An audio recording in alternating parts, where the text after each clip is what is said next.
आइए अब पढ़ते हैं यूरोप में राष्ट्रवाद का उदय लेसन चल रहा है। इसके अंतर्गत अगला जो हमारा टॉपिक है भूख, कठिनाइयां और जन विद्रोह, यानी अभी भी हम यूरोप में ही राष्ट्रवाद पर चर्चा कर रहे हैं।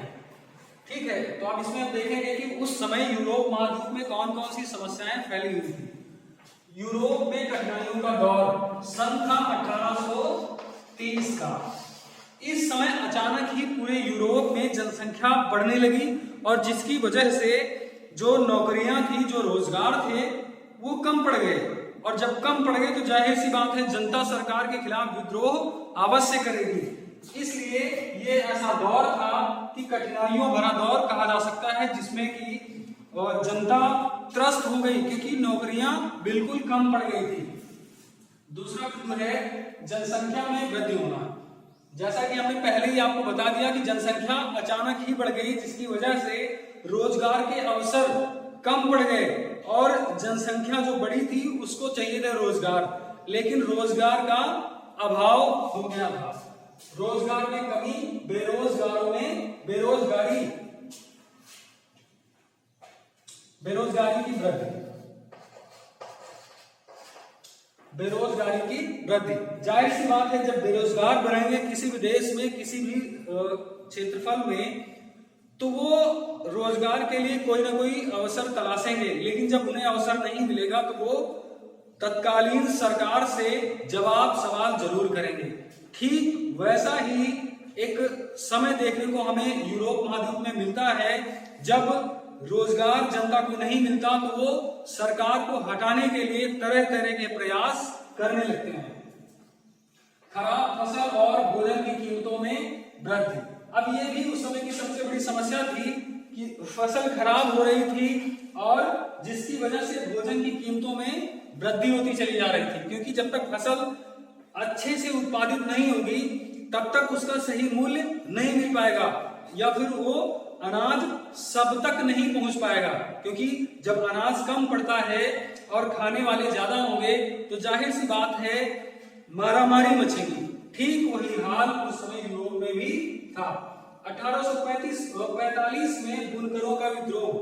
अब इस बिंदु को आप समझेंगे, बुनकर वो होते हैं जो छोटे छोटे उद्योग धंधे ही कह सकते हैं। जैसे कि अपने यहाँ भी पहले हाथों से घर में औरतें और पुरुष भी बैठ करके छोटे छोटे काम, कटाई बुनाई के काम करते रहते थे।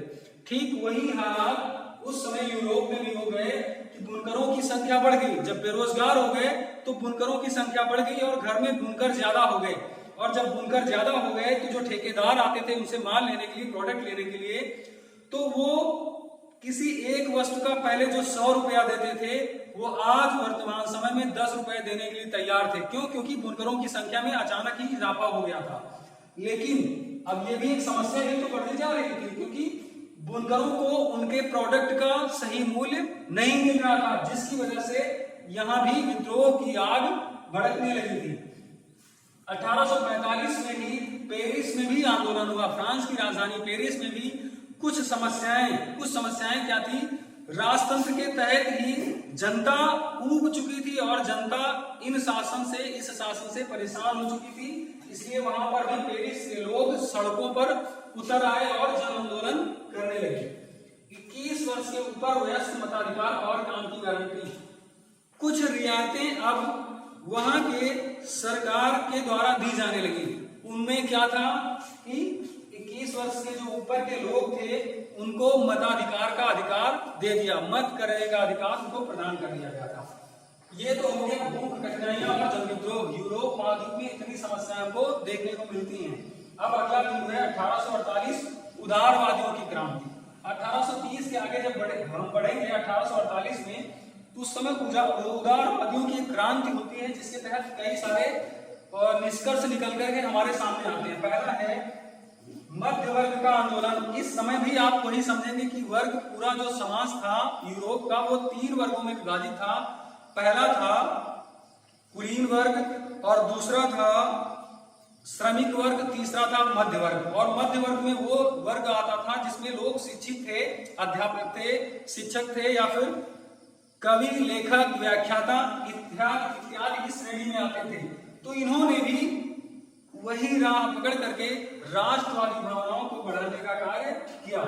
संवैधानिक शासन की मांग, और इनके द्वारा एक संवैधानिक शासन की मांग की जाने लगी कि एक ऐसा शासन हो जिसमें संविधान के सहारे शासन किया जा सके।